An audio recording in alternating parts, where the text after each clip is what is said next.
आप सब उपस्थित लोगों को मैं सूर्य कुंड की महिमा सुनाती तरफ बाउंड्री हो गई है। कोई यात्रीगण सुबह पहाड़ जल को मस्तक लगाएगा या स्नान करेगा, सूर्य भगवान का पीछा पड़ जाएगा, स्नान अशुद्ध हो जाएगा। बोलिए सूर्य भगवान की जय। Back my new blog. अभी जैसे जैसे शाम बढ़ रही है वैसे वैसे दर्शन करने वाले लोग जो भी हैं वो सूर्यकुंड की तरफ आ रहे हैं। और हमें मिले ये दादा। मैं दादा से यहाँ के बारे में पूछा, जानकारी ली तो दादा ने बताया कि इसकी कहानी कुछ ऐसी थी कि दादा ने अभी पूरा बताया है मुझे 10 मिनट में कि जब राजा दशरथ के सुपुत्र राम और लक्ष्मण भरत शत्रुघ्न चारों लोग ने जब जन्म लिया तो सारे देवी देवतागण पधारे अयोध्या में। तो इसमें सूर्य भगवान भी आए। उस समय 1 महीने तक मतलब दिन नहीं था, है ना, मतलब पूरा रात्रि रात्रि रहा। तो यहाँ पर क्या सर, उसी में 7 दिन की छठी और 12 दिन की बरही प्रभु रामचंद्र जी की हो गई। उसमें सूर्य भगवान का जो रथ था वो यहीं पर 1 महीने तक टिका रहा। तो यही कहानी वजह से यहाँ सूर्य कुंड स्थापित हुआ। तो भगवान की मूर्ति निकली सागर से, मंदिर में स्थापित है, इसी से इसका सूरज को नाम पड़ा। उसके नीचे शंकर जी की मूर्ति निकली, शिवालय में स्थापित है। शंकर जी के नीचे खजाना निकला, उसी खजाने से इसका निर्माण हुआ। अयोध्यापुरी महात्म देखा गया तो 989,000 मंदिर है, पर 360 तीर्थ है।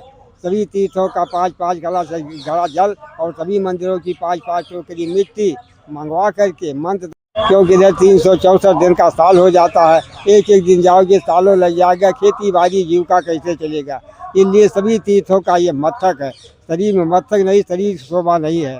सुबह के पहाड़ सूर्य भगवान 12 कला कह के उदय होते हैं, इसलिए घाट 12 है। घाट दक्षिण है, पश्चिम है, उत्तर है। पूरा तरफ बाउंड्री हो गई है।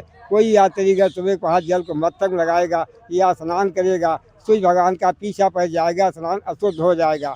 बोलिए सूर्य भगवान की जय। बाबा ने जैसे अभी बताया कि यहाँ पर आओ तो जल चढ़ाओ सूर्य भगवान को और स्नान कर लो। और इस सूर्य कुंड का गंगा जल जो है वो अपने मतलब चरणामृत के समान आप थोड़ा सा ओठ में लगा लो, पी सकते हो। तो मैं चलो वही काम करने जा रहा हूँ, थोड़ा सा स्नान करूँगा और अब जल भी चढ़ा दूँ क्योंकि शाम हो रही है तो फिर टाइम वेस्ट नहीं करने का।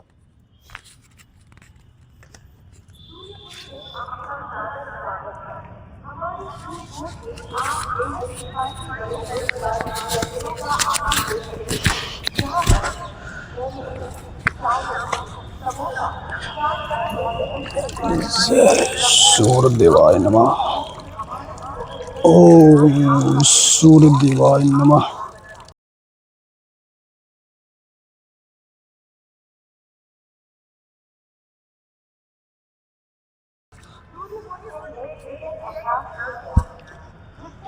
जय भोलेनाथ, जय महाकाल, जय। चलिए, बाबा का कहना हमने माना और जो जो भी बाबा ने बताया वो किया हमने। गुड इवनिंग, सूर्यकुंड में आपका स्वागत है। हम अब नाइट का शो दिखाने जा रहे हैं आपको। अभी लाइटिंग चालू हो गई है सारी चारों तरफ का।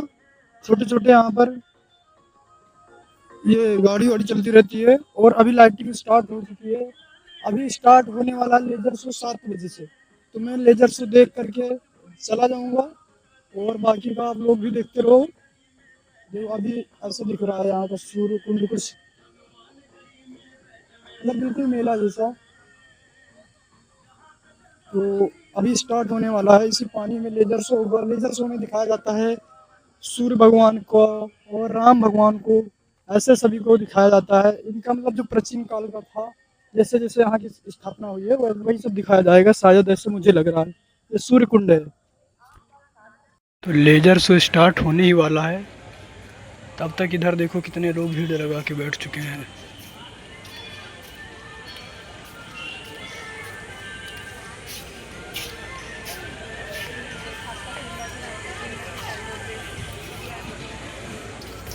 और हम भी इसी में आएंगे, देखेंगे। इधर से देखो सभी लोग, जिस सामने होगा लेजर शो।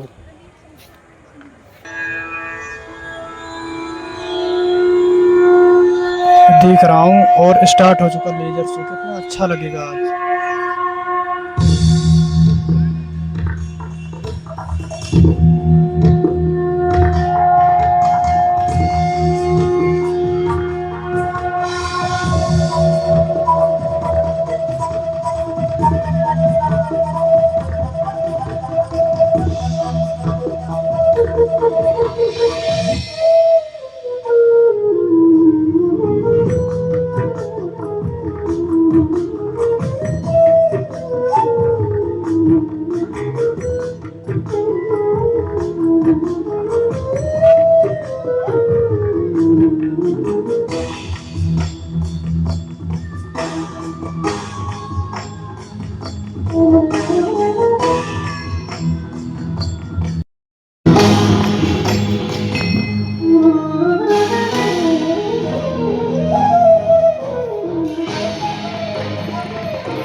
मैं अयोध्या नगरी सूर्यकुंड प्रांगण में आपका स्वागत कर।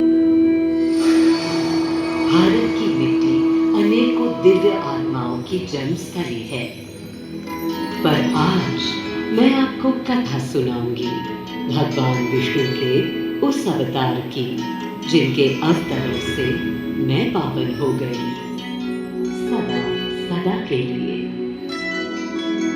मां कौशल्या की गोद में जन्म लिया मर्यादा पुरुषोत्तम श्री राम ने अधर्म के नाश के लिए, धर्म की विजय के लिए।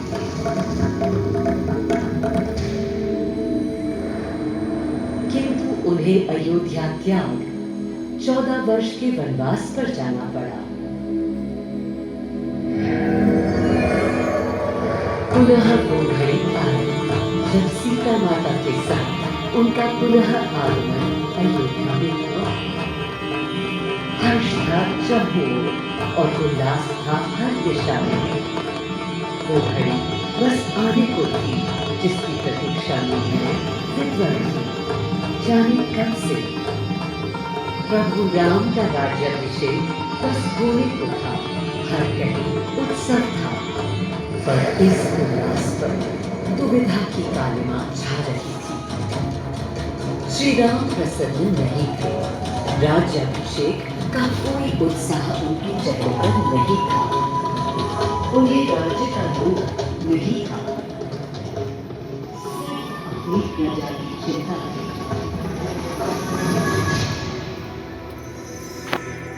सबके मन में एक ही प्रश्न था, कौन हल कर सकेगा श्री राम की इस दुविधा को, मिटा सकेगा इस अंधकार को? किसके तेज से झट जाएगी ये क्रांति? भले वही जिसके वंशज है श्री राम, जो स्वयं सशरीर धरती पर पधारेंगे, श्री राम को राम राज्य समझाने।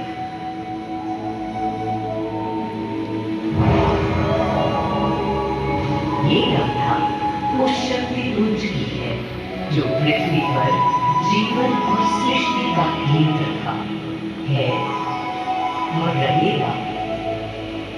वो अखंड शक्ति स्रोत जो दिशा दिखाता है सतत अनवरत, जिसने श्री राम का मान प्रशस्त किया। आदि नारायण सूर्यदेव। अयोध्या वासियों को भी प्रभु श्री राम की इस दुविधा का आभास होने लगा था। देखा क्या? तुमने देखा क्या? कितने समुदाय से श्री रघुवीर पद की प्रसन्नता या फिर निरत होने का ललक या उमंग हुई, कुछ भी तो दिखी नहीं। घूंघट सामने रख कितने अधीर थे, वे तो थे अधीर थे, हाँ थोड़े गंभीर थे। सौम्य मुखमंडल पर निर्बलों की पीड़ा थी, दीन असहाय वंचितों का दर्द था।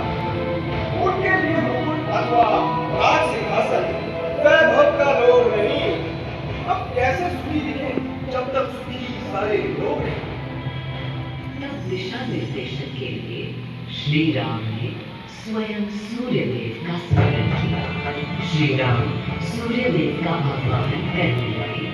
क्लांत मन से उन्होंने अपने पितामह को याद किया। मन असमंजस।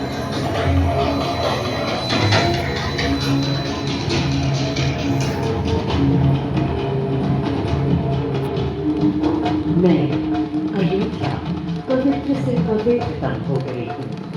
आज स्वयं श्री राम ध्यान रखें, मर्यादा पुरुषोत्तम आवाहन कर रहे हैं, उन सकारात्मक शक्तियों का संचार कर रहे हैं जो उन्हें, मुझे और मेरे यानी अयोध्या के हर निवासी को अनंत काल तक सही दिशा दिखाएंगी।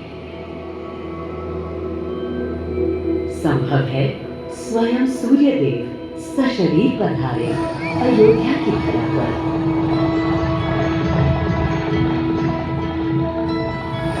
और देखो, श्री सूर्यदेव आने को हैं।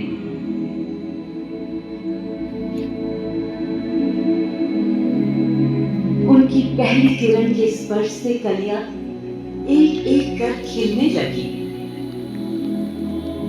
जीवन की कांति हर ओर धीरे धीरे फैलने लगी।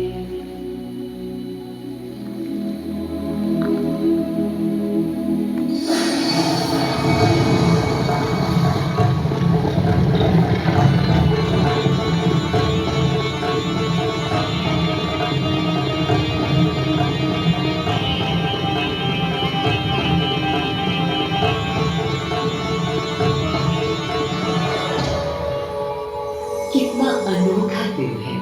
स्वयं सशरीर अपने अलौकिक स्वरूप में पधारे हैं श्री सूर्यदेव नारायण, और उनके अधीर मन के संशय मिटाने को।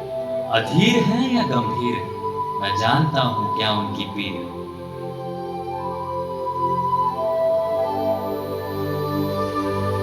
मां कौशल्या को प्रणाम। कहाँ है राम? अरे भूलूं ये बात कि कौन बड़ा है। आज्ञा हो तो आपके चरण छू लूं। अरे नहीं नहीं, ये क्या करते हैं आदि पुरुष? ऐसा अनुग्रह सर्वथा अनुचित है। राम वंशज हैं आपके, क्यों पाप का भागीदारी बनाते हैं पितामह? पितामह पितामह होंगे हम ब्रह्मलोक, अब धरती पर जनलोक में आ गए। आइए। चलिए। सूर्यदेव के आगमन पर मां कौशल्या उन्हें मिली और विनती की कि हे देव, मेरे पुत्र की दुविधा दूर करें, उन्हें राह दिखाएं ताकि अयोध्या का पूरे भारत का भविष्य निर्धारित हो सके। आपकी जब पहली किरणें आती हैं तब गोचारण होता है, चिड़िया गाती है, लेकिन इन दिनों कितनी उदास है। कारण है उनके राम की एकाग्र साधना और सुदीर्घ उपवास। सिंहासन की ओर चरण धरना नहीं चाहते, धारण नहीं करना चाहते हैं मुकुट। कोई बात नहीं, राज्य अभिषेक के बाद राज्य जो भी चलाए, राम राज उसका ही तो कहलाएगा। मैं आ चुका हूं तपस्वी राम। मनस्वी राम, अपने नेत्र खोलो।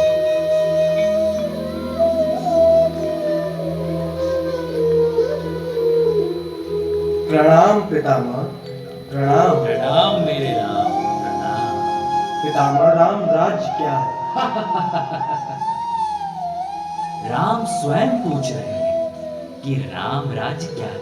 पुनर्ता नया प्रश्न है। अभी तो आप कह रहे थे जो भी मैं चलाएगा। कह रहा था कि राम राज्य में राम के लिए भी विधान होंगे। आदिदेव, कुछ अनुमान तो मुझे है, लेकिन अब आप बताइए क्या विधान है।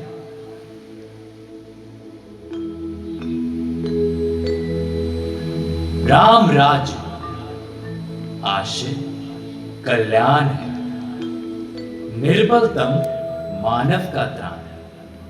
भय हो ना भीति, मुख्य राम राजनीति, जन जन की प्रीति हो।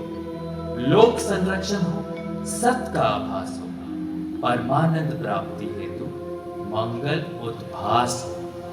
प्रेम परम तत्व हो, सब में समत्व हो।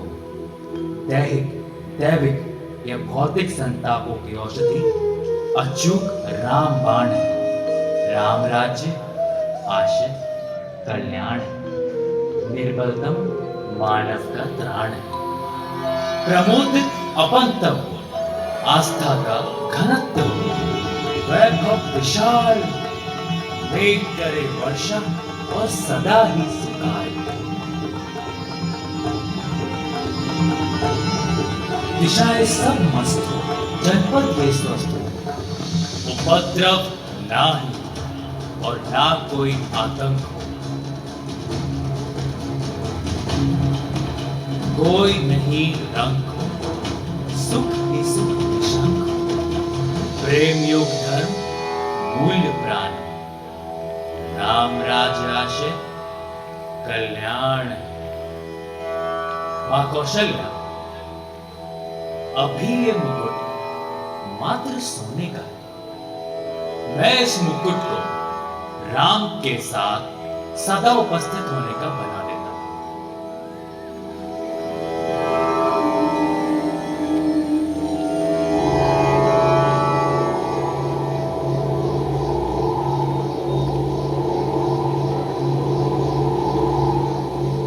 स्वयं सूर्यदेव ने मेरी यानी अयोध्या की धरती पर श्री राम को राम राज्य का वर्णन सुनाया, उसका आधार रखा और उनके मुकुट को अपनी रश्मियों से आशीर्वाद दिया।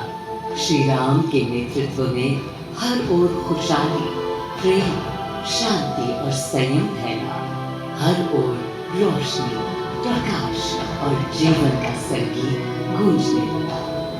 राम राज्य का पथ दर्शाकर चल दिए सूर्यदेव पुनः अपने लोक, ताकि अनंत काल तक अयोध्या ही नहीं पूरा विश्व उस शक्ति का संचार अनुभव कर सके। हर दिशा खिल उठी श्री राम के राम राज्य से। सूर्यदेव के स्पर्श से पावन हुई मेरी धरती, पर जहां उनका रथ रुका था वहां स्वयं यह कुंड बन गया। समय बदला, मेरा और इस कुंड का स्वरूप भी बदलता गया। स्कंद पुराण के अनुसार यह स्थल घोषार्क तीर्थ के नाम से भी जाना जाता है।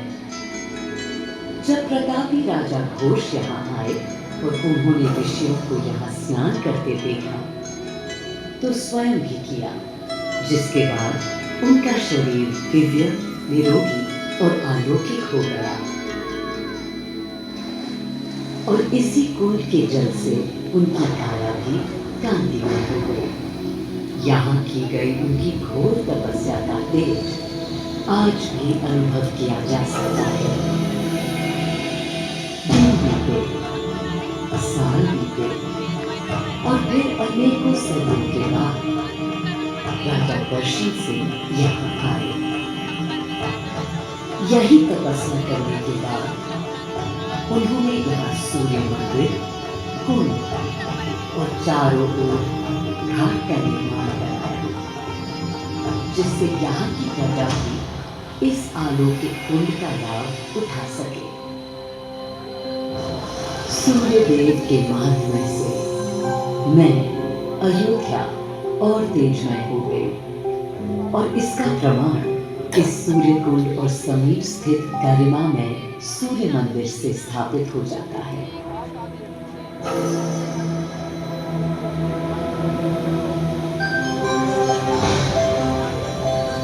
मैं अयोध्या इस हर्ष से पूरी नहीं समाती कि मेरी ही धरती पर राम राज्य की आधारशिला रखी गई।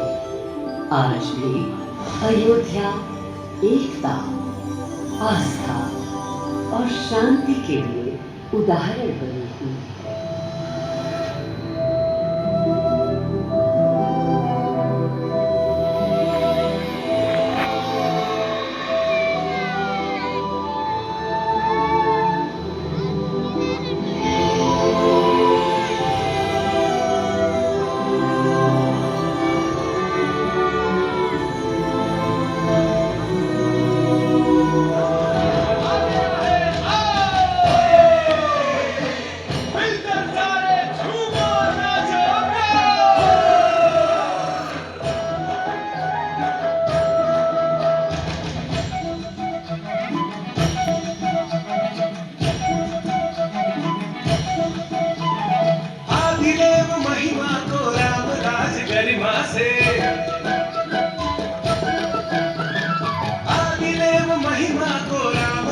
गरिमा से अपना ले चितला,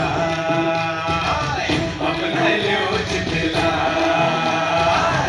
देव महिमा को राम राज गरिमा से अपना लो चितला, अपना लो चितला।